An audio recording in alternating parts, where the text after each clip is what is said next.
Hello everyone, আজকে আমরা খাদ্য শৃঙ্খল বা ফুড চেন কি এটা জানব। আচ্ছা, খাদ্য শৃঙ্খল বা ফুড চেন এটা কিন্তু বাস্তুতন্ত্রের মধ্যে বা ইকোসিস্টেমের মধ্যে দেখতে পাওয়া যায়। বাস্তুতন্ত্র বা ইকোসিস্টেম কি, এর আগে আমি একটি ভিডিওতে ইকোসিস্টেম এবং ইকোলজির মধ্যে কি ডিফারেন্স সেটা আমি বলেছিলাম, অর্থাৎ বাস্তুতন্ত্র ও বাস্তুবিদ্যার মধ্যে তফাৎটি কি। আচ্ছা, বাস্তুতন্ত্রটি কি এটা ছোট্ট করে আমি বলছি। বাস্তুতন্ত্র হচ্ছে একটি নির্দিষ্ট স্থানের পরিবেশ, সেই পরিবেশের মধ্যে বসবাসকারী অনেক জীব রয়েছে।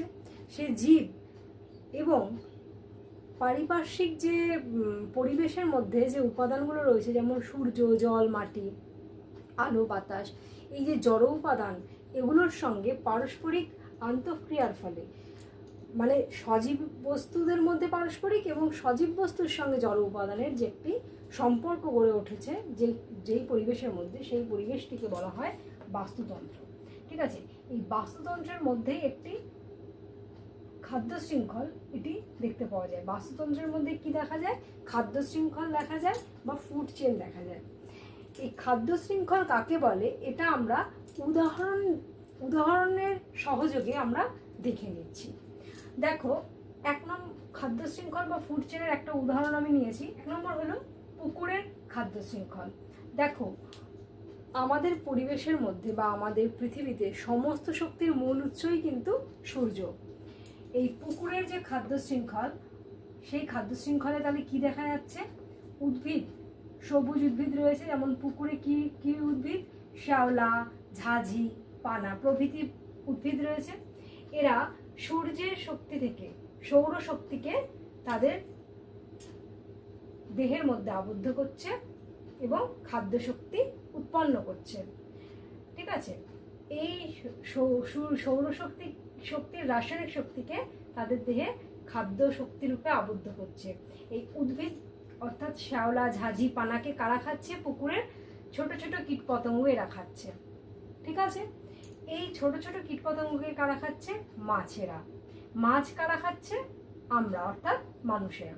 তাহলে এভাবে দেখো, উৎপাদক স্তর, এটা হচ্ছে উৎপাদক। কেন উৎপাদক? তার কারণ হলো উদ্ভিদ হলো সব থেকে যারা উৎপাদন করছে, তাই একে কি বলা হচ্ছে? উৎপাদক।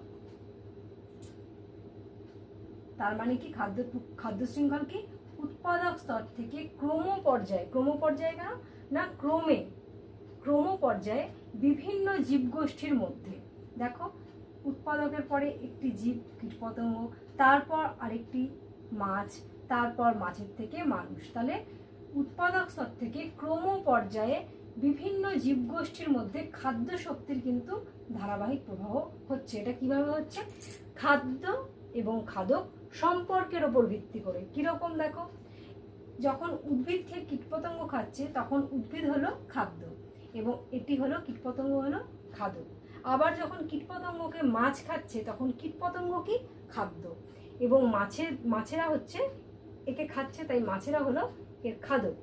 আবার মাছকে যখন আমরা খাচ্ছি তখন মাছ হলো খাদ্য, আমরা হলাম খাদক। এইভাবে খাদ্য খাদক, খাদ্য খাদক, খাদ্য খাদক, খাদ্য খাদক সম্পর্কের ওপর ভিত্তি করে উৎপাদক স্তর থেকে ক্রম পর্যায়ে বিভিন্ন জীবগোষ্ঠীর মধ্যে ধারাবাহিক যে খাদ্যের প্রবাহ, খাদ্য শক্তির প্রবাহ হচ্ছে, এটাই হলো খাদ্য শৃঙ্খল। দেখো, খাদ্য সবই খাদ্য, আবার যাকে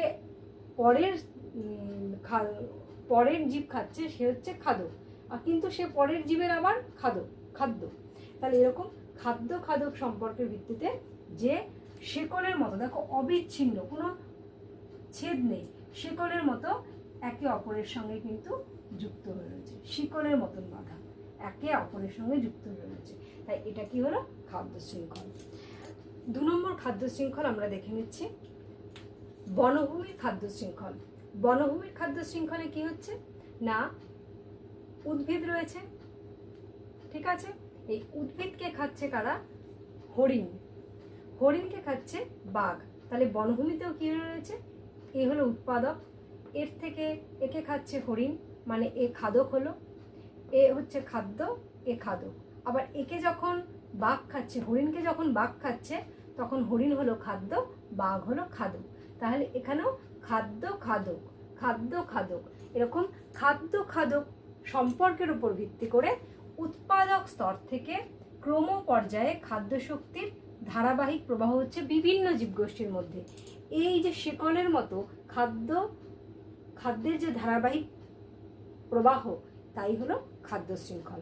তাহলে আমরা উদাহরণ যদি আমরা মনে রাখি, ধরো তুমি পুকুরের বাস্তুতন্ত্র, পুকুরের খাদ্য শৃঙ্খল বা বনভূমির বাস্তু শৃঙ্খলের খাদ্য শৃঙ্খলের যে কোনো এই উদাহরণগুলো মনে রাখতে আমাদের সুবিধা। যদি মনে রাখো তাহলে আমাদের কিন্তু খাদ্য শৃঙ্খল কাকে বলে অটোমেটিক্যালি মনে থাকবে। ঠিক আছে, তাহলে খাদ্য শৃঙ্খল কাকে বলে আমরা বুঝলাম। এবার খাদ্য শৃঙ্খল কয় প্রকার? দেখো, প্রধানত খাদ্য শৃঙ্খল দু প্রকার। একটা হলো গ্রেজিং বা চারণভূমির খাদ্য শৃঙ্খল, আর 2 নম্বর হলো ডেট্রিটাস বা কর্কর খাদ্য শৃঙ্খল। এবার গ্রেজিং বা চারণভূমির খাদ্য শৃঙ্খল আমরা এটাও উদাহরণ হিসেবে দেখে নিই। দেখো, পুকুরের উদাহরণ দিয়েছি আমি। ফাইটোপ্ল্যাঙ্কটন হচ্ছে, ফাইটো কথার অর্থ হলো উদ্ভিদ, প্ল্যাঙ্কটন মানে ছোট্ট ছোট্ট ছোট, তাহলে ফাইটোপ্ল্যাঙ্কটন হলো ছোট ছোট উদ্ভিদ। ঠিক আছে, তাহলে পুকুরের এখানে উৎপাদক, এটা উৎপাদক স্তর, খাদ্য শৃঙ্খল যেহেতু, তাহলে উৎপাদক স্তর থেকে ক্রমপর্যায়ে বিভিন্ন জীবের মধ্যে খাদ্য শক্তির ধারাবাহিক প্রবাহ হবে। ফাইটোপ্ল্যাঙ্কটন হলো উদ্ভিদ, ছোট ছোট উদ্ভিদ, একে খাচ্ছে জুপ্ল্যাঙ্কটন অর্থাৎ ছোট ছোট প্রাণী। হ্যাঁ, ছোট ছোট জলজ কীট পতঙ্গ তারা খাচ্ছে। একে খাচ্ছে ছোট ছোট মাছ, আবার ছোট ছোট মাছকে বড় বড় মাছ খাচ্ছে। তাহলে এটা হলো কি চারণভূমির খাদ্য শৃঙ্খলের একটি উদাহরণ। ঠিক আছে, এবার দেখো, এটা অনেকটা এই নর্মাল খাদ্য শৃঙ্খলের মতনই হয়। এটা উৎপাদক স্তর থেকে ক্রমপর্যায়ে যাচ্ছে। চারণভূমি বা গ্রেজিং খাদ্য শৃঙ্খল উৎপাদক স্তর থেকে ক্রমপর্যায়ে যাচ্ছে। ডেট্রিটাস বা কর্কশ খাদ্য শৃঙ্খলটা আমরা উদাহরণ সহযোগে দেখে নিচ্ছি। দেখো, এটা একটু উল্টো হয়। এখানে উদাহরণ কি, উৎপাদিত পচা পাতা থেকে ছোট ছোট জলজ প্রাণী বা লার্ভা, তাকে খাচ্ছে ছোট ছোট মাছ, তাকে খাচ্ছে বড় মাছ। উৎপাদিত পচা পাতা মানে এখানে যেটা কোনো জীব দেহাবশেষ বলো বা কোনো পচা জিনিস থেকে ছোট্ট ছোট্ট প্রাণী খাচ্ছে, ছোট ছোট জলজ প্রাণী বা লার্ভা খাচ্ছে, তাকে খাচ্ছে ছোট ছোট মাছ, তাকে খাচ্ছে বড় বড় মাছ। এভাবে এটা বিয়োজক স্তর থেকে উৎপন্ন হয়। ঠিক আছে, এই উৎপাদিত পচা পাতার থেকে কারা খাচ্ছে? ছোট ছোট জলজ প্রাণী বা লার্ভা। ঠিক আছে, এরা খাচ্ছে, এই লার্ভাগুলোকে খাচ্ছে ছোট ছোট মাছ, এবং বড় বড় মাছ খাচ্ছে ছোট ছোট মাছকে। এইভাবে ডেট্রিটাস খাদ্য শৃঙ্খল গঠিত হয়। ডেট্রিটাস কথার অর্থ হলো অর্ধবিয়োজিত পচা পাতা বা অর্ধবিয়োজিত দেহাবশেষ, এগুলো হচ্ছে ডেট্রিটাস। আর এদেরকে যারা খায় তাদেরকে বলা হয় ডেট্রিভোর। হ্যাঁ, ডেট্রিভোরের উদাহরণ কি? কৃমি হতে পারে, প্রভৃতি কৃমি, কেঁচো, এই সমস্ত, এরা হলো ডেট্রিভোর। ঠিক আছে, তাহলে খাদ্য শৃঙ্খলা আমরা দেখলাম কি না, আমরা উদাহরণ থেকে আমরা খাদ্য শৃঙ্খল কাকে বলে বুঝলাম। তার প্রকারভেদটা আমরা দেখলাম যে গ্রেজিং বা চারণভূমির খাদ্য শৃঙ্খল, আর একটা হচ্ছে ডেট্রিটাস বা কর্কর খাদ্য শৃঙ্খল। তাহলে আমি লাস্ট একবার বলে দিচ্ছি খাদ্য শৃঙ্খল কি না। খাদ্য শৃঙ্খল হলো উৎপাদক স্তর থেকে ক্রম পর্যায়ে খাদ্য শক্তি বিভিন্ন জীবগোষ্ঠীর মধ্যে ক্রমপর্যায়ে যে ধারাবাহিক খাদ্যের প্রবাহ হচ্ছে, খাদ্য শক্তির প্রবাহ হচ্ছে, তাই হলো খাদ্য শৃঙ্খল। ঠিক আছে।